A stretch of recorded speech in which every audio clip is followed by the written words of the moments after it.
kami ang ligan na kamao. Ang bagong henerasyon, ang bago'y dunga, ang pangasalo na natutungtong. Mga mandirig mo, mga kamao'y parang tanyon. At balang araw ang isa sa amin magiging kampyon.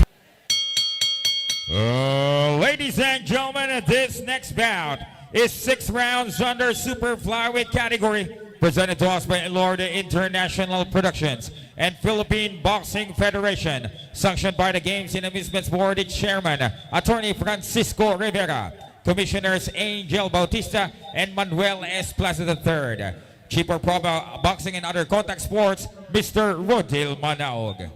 Ladies and gentlemen, the 3 judges at ringside scoring this contest in the 10-point must system will be Sammy Bernabe, Alfie Hocoso, and Hilco. And when the bell rings, the referee in charge of the action, and ladies and gentlemen, referee Eduardo Nobleza. Introducing first, fighting out of the blue corner, wearing a black with red, official weight 115.3 pounds, professional record 2 victories with 2 defeats. Proudly representing Calbayog SP Boxing Gym of Calbayog City, introducing Gilbert Vega Jr.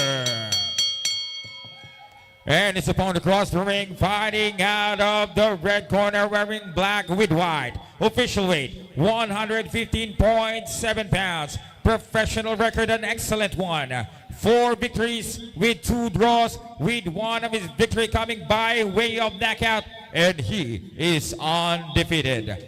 Proudly representing Legal na Kamao Boxing Gym of Montalban, Rizal, ladies and gentlemen, Joey Tilbe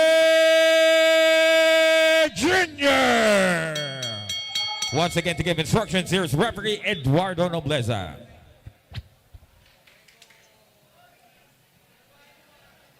6 rounds. Bawal ang ulo, bawal ang siko. Bawal ang suntok ng basa bewang. Pag dyan, pwede. Ingat sa ulo, good luck. Let's go, Joe! At yung Gilbert Bere naman ay from Calbayog SP Boxing Gym in Calbayog City. Round number 1. Round number 1 of this schedule 6-round affair between Tilbe and Bere. Mukhang very equally matched tong laban na to in terms of height and yung haba, halos parehas lang. So we'll see if the kid from Calbayog or the upcoming boxer of Montalban, Rizal will get the upper hand on this very intriguing fight.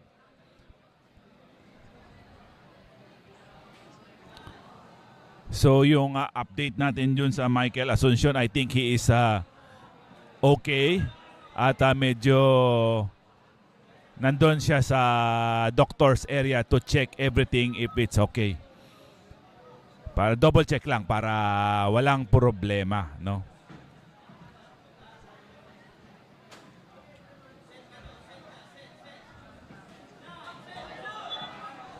Nice combination by Tilbe. Ang tapos po nito, yung supporting main event na po natin ang susunod, John Vincent Pangao of Team Seba Boxing Gym.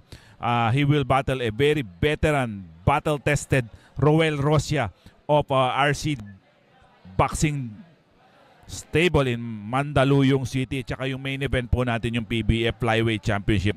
Perlito Exclamada Jr. against Abubakar Yanon of Sanman Boxing Gym in General Santos City, Philippines. Kamusta po kay Sir JC Manangkil, who is the head honcho of Sanman Boxing Stable. Salamat po for bearing with me almost the entire day of trying to get you a good commentary and a good interaction with each other. Maraming salamat po. Oh! Bere is a little bit glazed. Oh, wow! Bere is down. With that combination.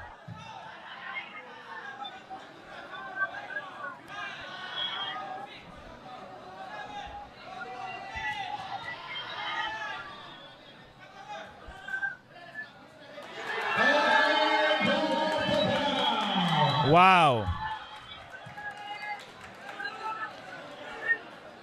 Joey Tilbe winning by a spectacular first round knockout over Gilbert Bere.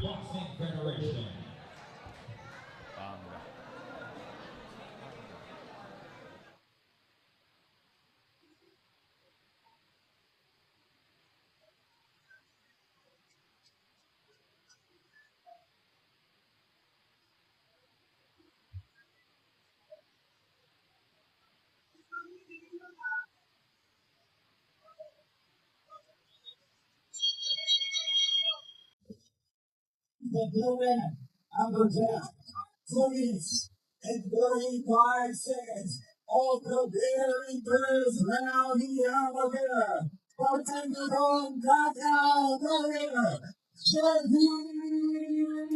Kamiyak, ikay na pamao.